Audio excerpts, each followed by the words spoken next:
How did he know to look there? Why not? Why not somewhere else? Very good point. He asked, how did he know to look here and not somewhere else? I mean, it could be anywhere. I mean, and that's a very simple answer. The native people around here from Armenia have known for generations where Noah's Ark was. And so he went off of their stories as to where to begin to look. And lo and behold, this is what he discovered. He went there, and by the way, there have been people who have claimed to have seen Noah's Ark on Mount Ararat by climbing it for thousands of years.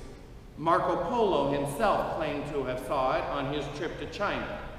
He climbed the mountain and claimed to have seen it, based on the natives who lived around there. The most recent one was in 1902. There was an Armenian family, specifically a man named George Hagopian.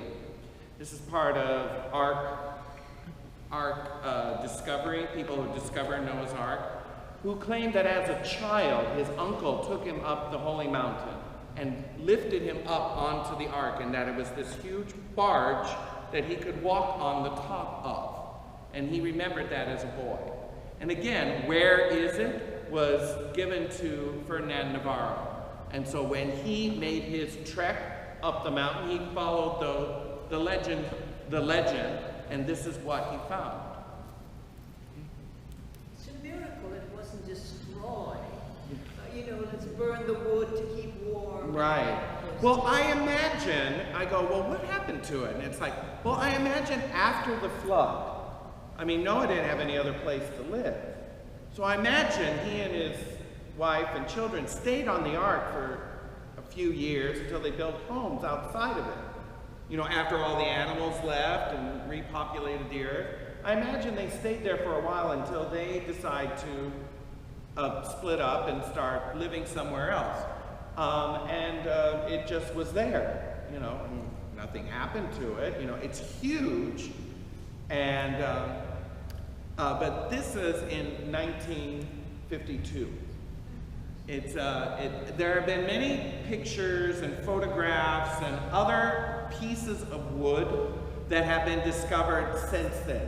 But this was like the most recent, or the earliest modern discovery of this type of wood. And again, it's like, where did this come from? There are no forests in the area. It's a volcanic mountain. It's very treacherous. Where did this, and why is it cut? It's not just like a tree, you know what I mean? It's cut. Somebody cut this wood. Okay? So someone built a house on a mountain that doesn't have trees?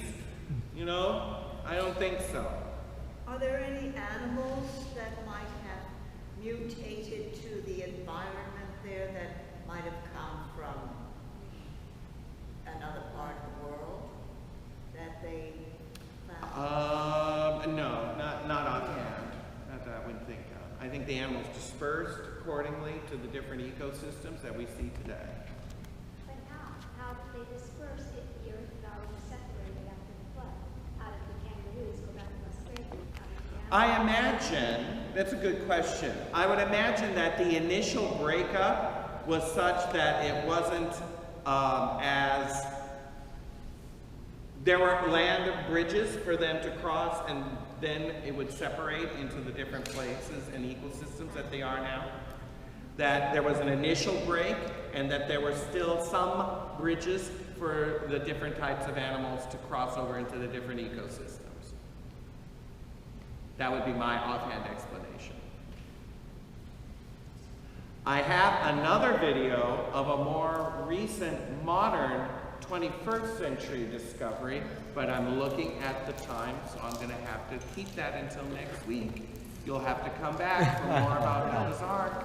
Thank you. Thank you. May the Lord bless you and keep you. May the Lord make his face shine upon you and grant you his peace.